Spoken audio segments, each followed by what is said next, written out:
topik yang saya gunakan adalah materi dari Microsoft.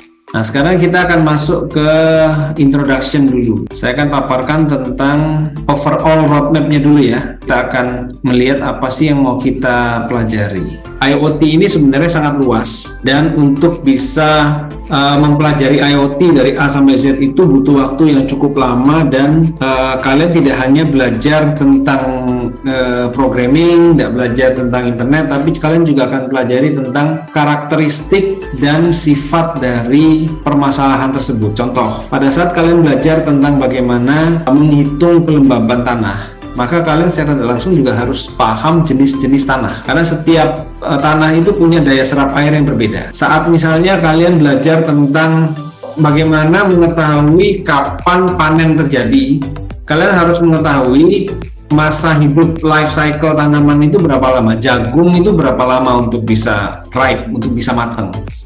Pisang itu berapa lama, semangka berapa lama. Kalian harus tahu itu, sehingga kalian nanti bisa tahu suhu idealnya dan mengatur suhu yang dibutuhkan. Nah, karena ini kita hanya akan belajar dasarnya, maka disebut IoT for beginners. Hari ini kita akan belajar tentang introduction to IoT. Kita akan belajar 4 hal. Kita akan belajar apa itu IoT. Kita akan belajar perangkat IoT apa yang ada di sekitar kita. Kita akan belajar bagaimana setup IoT device, lalu application of IoT. Kira-kira aplikasi IoT itu apa aja sih?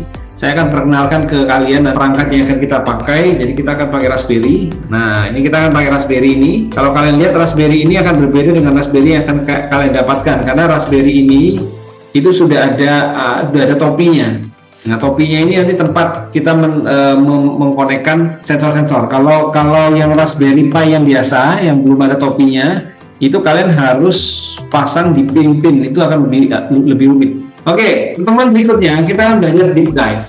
Deep dive ini kita akan belajar tentang komponen IoT itu apa aja sih, microcontroller itu apa dan bagaimana cara memprogramnya, single board komputer itu apa, bagaimana cara memprogramnya. Di saat ini kita akan belajar menggunakan virtual device dulu. Kita akan buat environment di komputer kita, lalu kita akan menambahkan sensor. Nanti kita akan menginstal beberapa package yang bisa kita pakai. Ya, kemudian pertemuan ketiga kita akan belajar tentang bagaimana berinteraksi dengan physical world. Bagaimana Internet of Things-nya ini bisa berinteraksi. Dia bisa mengenali cahaya, dia bisa membuka pintu, dia bisa mengeluarkan suara, dia bisa menerima suara, dia bisa menangkap gambar dan lain sebagainya.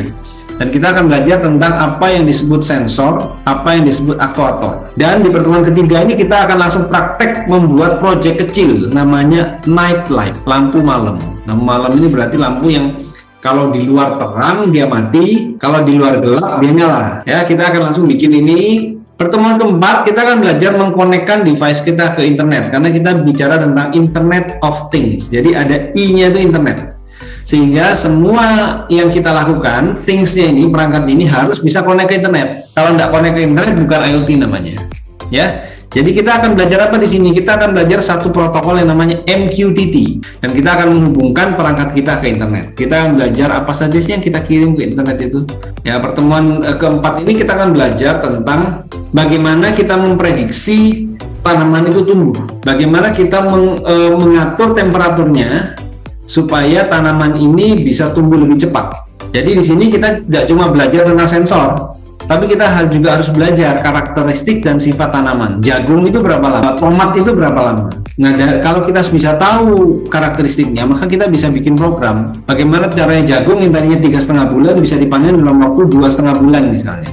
Itu bisa, ya. Nah, berikutnya kita akan belajar bagaimana mendetek. Jadi kalau tadi kita memprediksi, oh kayaknya kalau suhunya sekian, gitu ya, malam sekian, siang sekian, perubahan suhunya sekian, maka tanaman saya ini akan tumbuh sekian bulan. Nah, sekarang kita mendetek soil moisture dan mengkalibrasi sensor. Ini kita pakai sensor yang namanya soil moisture sensor. Jadi bentuk sensornya kayak gini nih. Ya, jadi dia ada dua. Jadi ada dua macam. Kita akan belajar ada dua macam sensor ini. Kemudian kita menghitung datanya dengan kalibrasi. Nah, kenapa harus ada kalibrasi? Karena jenis tanah itu berbeda-beda. Kalau tanahnya lempung, dia mungkin kandungan airnya lebih banyak. Tanah yang hitam, gitu ya, itu lebih cepat menyerap air. Tanah yang biasa, yang warna coklat, warna kemerah-merahan, itu lebih lambat menyerap air. Jadi kalian juga harus belajar bagaimana karakteristik barang yang akan di IoT kan. Bagian ketiga dari project ini adalah automate. Jadi setelah kita bisa mengatur kelembaban tanah, kita tahu kapan tanah ini kering, kapan tanah ini basah. Nah sekarang selain kita mengambil data dari environment, kita akan memberikan action. Jadi kalau tadi kita cuma baca data, baca temperatur, baca suhu humidity gitu ya. Di pertemuan ini kita akan belajar bagaimana kalau tanahnya kering, maka kita akan menyalakan pompa untuk menyiram tanaman. Nah ini pun nanti ada logika yang akan saya ajarkan. Tidak semudah kita bilang berarti siram saat kita detect. Jadi misalnya kita kalau sensornya basah berarti berhenti.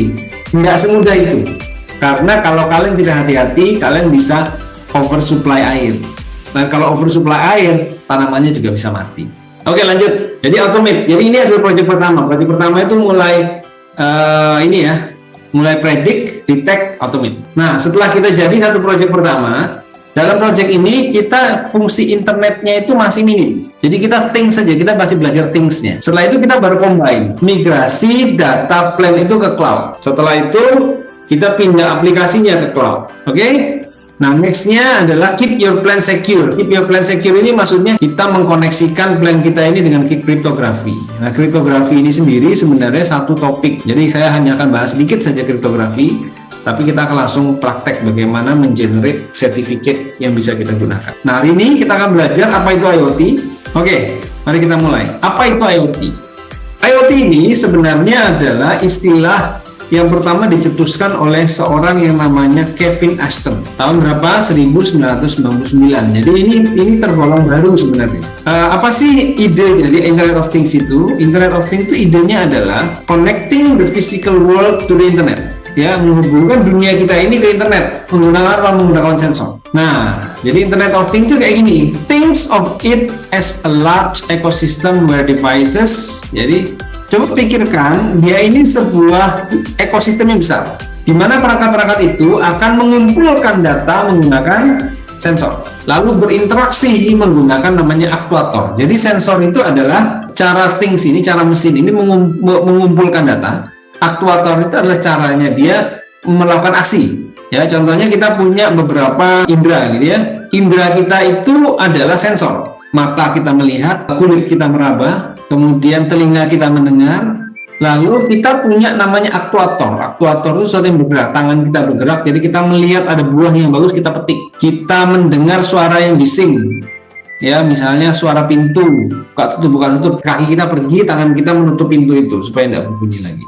Nah itu adalah aktuator. Nah bedanya antara things saja dengan Internet of Things, antara smart device dengan Internet of Things adalah ada connect-nya. Jadi Internet of Things selalu ada connect with peers devices and the internet. Jadi dia akan menghubungkan antara perangkat satu dengan perangkat lain plus dengan internet. Jadi contohnya ini ada istilah edge devices. Nanti kita akan belajar edge device itu apa. Sensor ini mengukur lalu dikirim ke internet. Internet akan menyalakan aktuator untuk menyalakan lampu atau datanya dikumpul untuk analisa. Dari data itu kita buat grafiknya. Oh, kira-kira sekian nih. Akan matang di bulan kesekian, di minggu kesekian. Ya, jadi Internet of Things itu ada 3 hal. Dia mengambil data dari dunia, dari sekelilingnya, dia berinteraksi dengan sekelilingnya, dan dia mengkoneksikan data yang dia terima ke internet. Tapi IoT itu sendiri, ya ini lebih dari sekedar perangkat. Powerfulnya IoT itu adalah di cloud service. Kenapa? Karena di cloud service ini adalah tempat kita memproses, tempat kita dispatch. Edge processing itu seperti yang saya bilang tadi.